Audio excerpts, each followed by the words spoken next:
Hi everyone. So before I begin this video, I'm going to ask you, how many of you have a narcissistic sibling? Brother, sister, maybe a step sibling. If you do, if you feel like you can, you're able to, because I know in your name of some form might be on your comments, drop it in the comments. It'll be interesting to see how many people out there really do struggle with narcissistic siblings, and I don't think we talk about this enough. So let's talk about it. What if your sibling is narcissistic? It's a tough one. This question about narcissistic siblings, frankly, has been arising more and more, and it has so many impacts on adult life, having a narcissistic sibling. But let's start from the beginning, okay? Let's take your life and start it from the beginning. Now, the fact is, though, one of the most painful aspects of having a narcissistic sibling is that in your life, there's sort of a shared historian, because the fact is, depending on how close in age you are and everything, other than your parents, your sibling is the very first person you have ever been in a photograph with. When you were children, you may have had your baths together. You may have slept in the same room. Siblings can be profoundly transforming relationships. So when you have to face down a sibling who is narcissistic, it can have massive impacts in your adult life. It's amazing we don't talk about it more, because it really can impact people a lot. So let's start with where it may have been in childhood, if you have a narcissistic sibling. It's not always the case, okay? It's not always the case, but at some point in your sibling's childhood, your narcissistic sibling's childhood, your sibling may very well have been the golden child. Again, not always, but quite often. That golden childness may have set a course for the greater likelihood of their entitlement and all the rest of that narcissistic stuff because they were the golden child, right? They may have actually elevated themselves to golden child status in adulthood. So maybe they weren't in childhood, but they may have transferred over into golden child status in adulthood by winning the parent over through some way, learning the parent's ground game and giving that parent the kind of validation they want. And it's different for every parent. Now, where it's so challenging is that when we look at narcissistic siblings, there's a little bit of a split. Some people will say that their sibling was a nightmare for their entire lives, from the day they were a small child to now. Their sibling was always spiteful, always mean or bullying or controlling. Their sibling was the one who would suck all the attention or the oxygen out of the room. That's just how it always was. Now, while some of you, though, on the other hand, will actually look back on different memories, and you might recall your sibling was actually a friend when you were children, a confidant, and someone you had these really rich, robust shared experiences. Obviously, these are two different kinds of grief. If your sibling was always difficult, you may actually either struggle with more of a trauma-bonded relationship with them in adulthood. So for example, you may still in adulthood be trying to either win them over or even just be friends with them or help them out. Or you may struggle with the grief of having a sibling in name only. You can tell people, I have a brother, but I have to say, and I don't speak to them. But you never in your life got to have the depth and richness of a close sibling relationship because your sibling was always very difficult. In the other scenario, if you had the sibling you were close to in childhood, but then you sort of lose them in adulthood, again, you may still in adulthood have spent a lot of time trying to get things back to how they felt in childhood, those memories and those shared experiences, or you may have agonized about what the hell just happened, like who is this person, or just fully not understanding narcissism in your sibling. Or you may simply just feel the profound loss of someone to whom you were once very close and now no longer are, and with that, the loss of all those shared memories in a way. The fact that within one family, one sibling can wind up quite narcissistic as an adult, while perhaps some of your other siblings or yourself are not narcissistic, it does play into what we know about narcissism and the origins of narcissism. The fact is, it is largely a byproduct of developmental experiences interacting with your inborn temperament. It's quite possible your sibling had a more difficult temperament, or may have had, for for whatever reason, more adverse experiences or even traumatic experiences as a child. Or your sibling may have had a much easier path as a child, and your sibling was the entitled, spoiled child.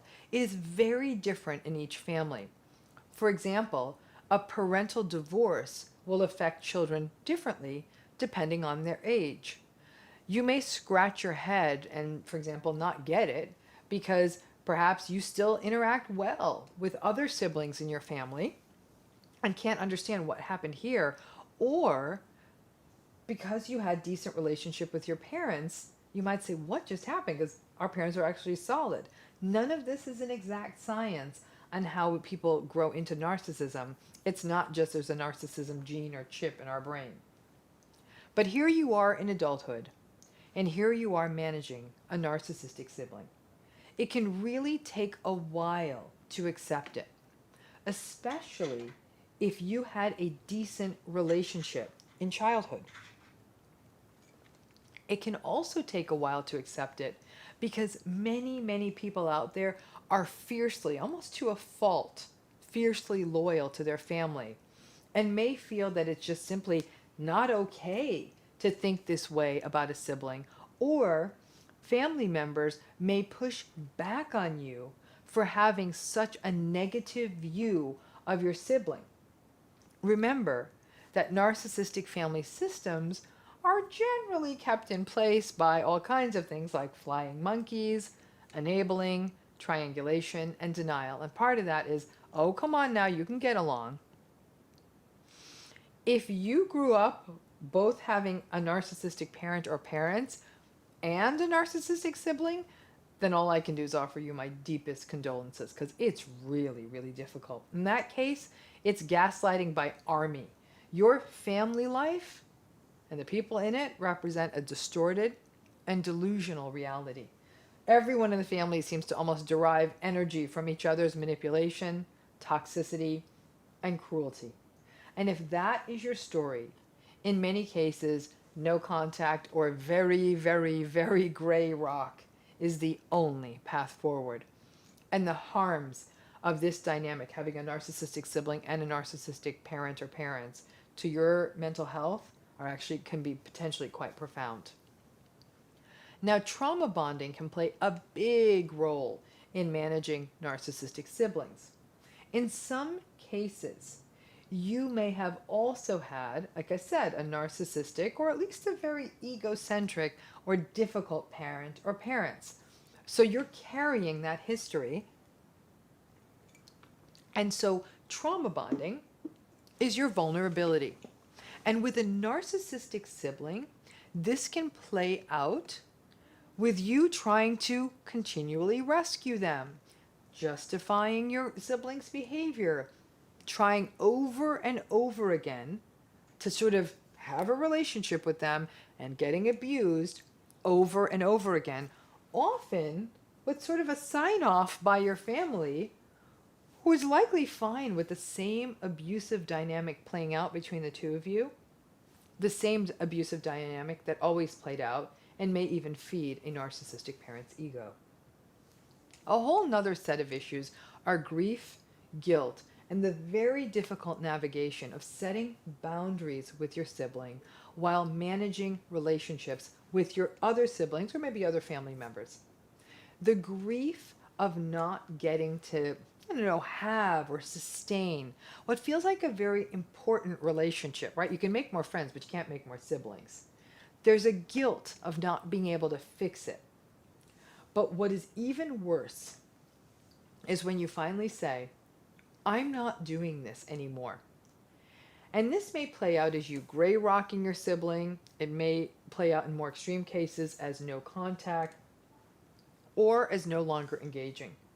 Your family may not be comfortable with you sort of upending the apple cart and changing the rules of engagement that you're willing to engage in. Your parents or your family maybe have become very used to you enabling your sibling. So the pushback you're going to get on disengaging from your sibling can be quite toxic and make a difficult process even more difficult. It may mean very painful decisions, such as, for example, no longer showing up to certain family events.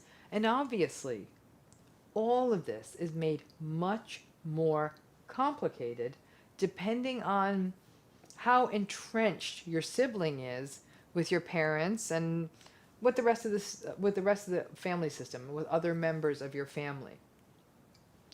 If you decide to set a boundary as an adult, you can really easily be thrown into the role of being the scapegoat. And scapegoats and truth tellers, as all of you know, always get the worst of narcissistic family abuse. And when the scapegoat or the truth teller basically takes the stance of, I'm not doing this anymore. I'm just not. I'm not doing this anymore. And you set your boundaries, heaven help you. It's going to be very difficult. And heaven help you also if you try to teach your family about this. I do not recommend it. Do not tell them you think your siblings are narcissistic. Remember, these dynamics in family systems like this are ancient, often intergenerational. So you're going to get pushback. You're going to be called the bad one. Who do you think you are? Nobody ever rewards the truth teller in a family. So there's no point in schooling your members saying, I just want you to know my brother is a narcissist. Your healthiest play is self-preservation. And don't expect your family to say, well, now I get it. Now I see how long your brother, your sister have been abusing you. But rather, you might actually see their rage for being the one who calls the family system out. Siblings are a really unique space in the narcissism world because these are relationships actually that at some level almost always had some level of rivalry built into them. At some point, for most siblings, you were fighting over something, even if it was something as simple, I don't know, as a toy, or whose turn it was to get to ride the bicycle. Like, that's the nature of sibling relationships. They compete, they argue. Whether you're the older sibling and your younger sibling came along and was born and rocked your world, or you're the younger sibling and for some reason they hold a grudge 50 years later that mom was so distracted by you getting born. You're not even responsible for that. You were just born. But there's, again, this competitive quality that appears, not always, but definitely more likely than not, appears in sibling relationships. If you have a narcissistic sibling, that can manifest as their steely, contemptuous, childish commitment to never losing when they're an adult. You may actually feel like they are still angry about the 8-hour Monopoly game they lost against you when you were 13. Siblings are no different. Narcissists are obsessed with winning. And somehow this dynamic actually can get quite magnified in siblings. Maybe because your initial fight was who gets mom or dad's attention. In addition, narcissistic siblings can view things through a very sort of zero-sum game lens, and that they have to win where you are concerned, that there is no room for compromise, that somehow their lives become a chronic quest, even when they're in their 60s or 70s, to be the favored child. So in the cases where you actually don't have a narcissistic parent, but you actually like one of your parents, at least, or both of your parents, narcissistic siblings can really complicate that dynamic. Remember that your narcissistic sibling is going to be a lot better at manipulation than you are, and may have really filled your parent or parents or even other family members' heads with lots of negative information about you. And again, they may have talked to other siblings, grandparents, aunts, uncles, cousins, you name it. The narcissistic sibling, just like any narcissist in a family system, they get their control by triangulation. And they definitely attempt to control the narrative.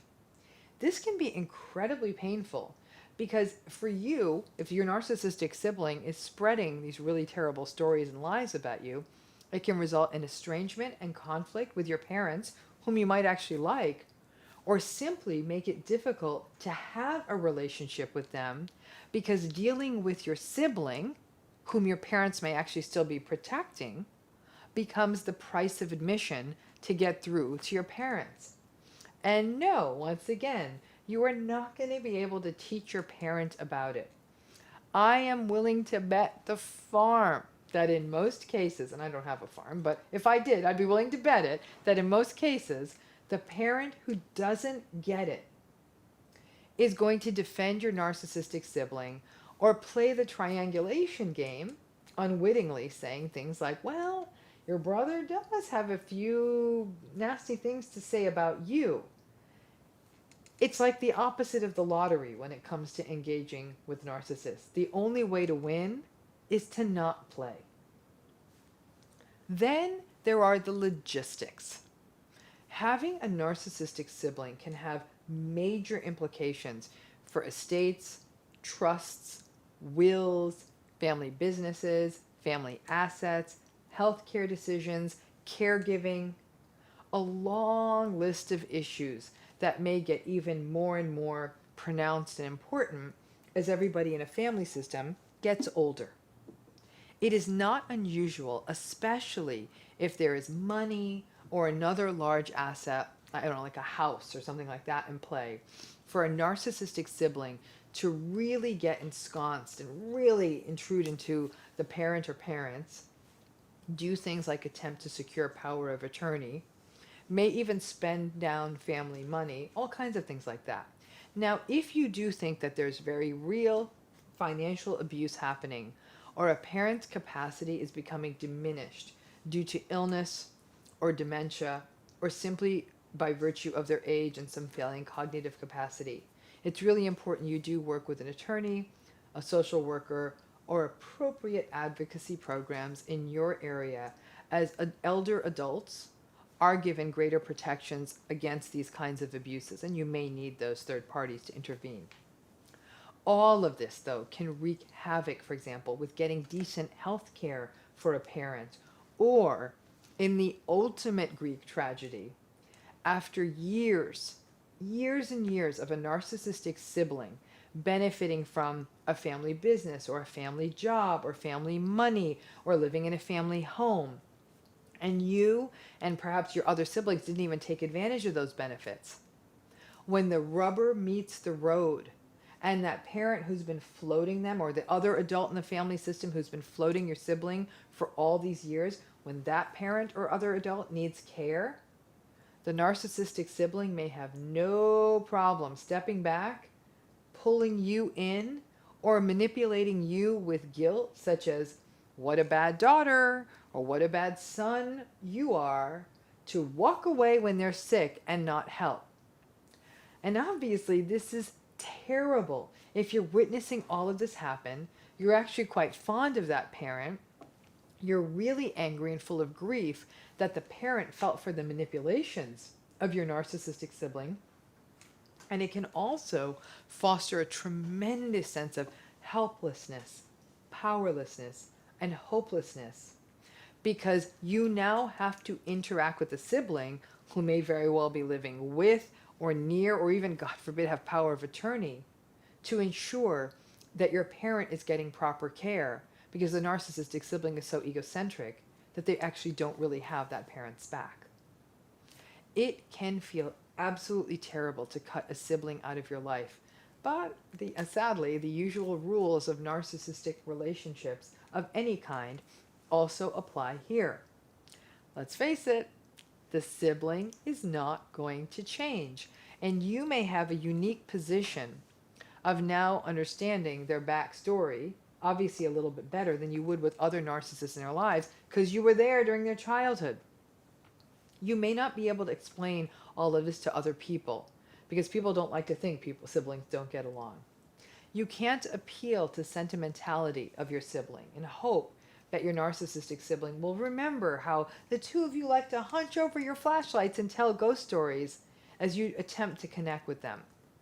And if your narcissistic sibling's groove is all about greed, it's even going to be worse.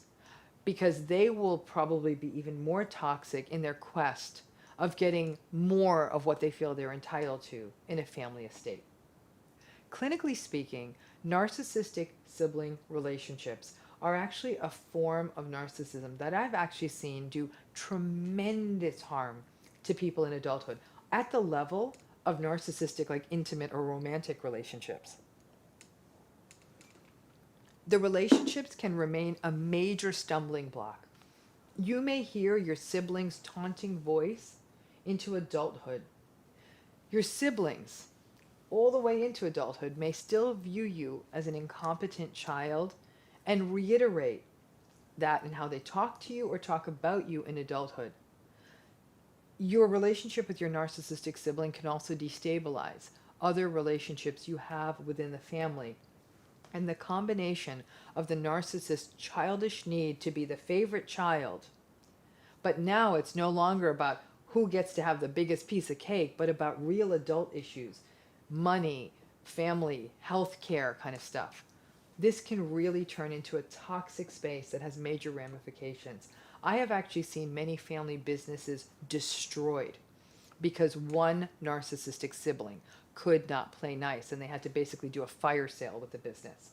I have seen people be cut out of their own parents' funeral because a narcissistic sibling scheduled it while the other sibling was still traveling to get there and told them that that was the case.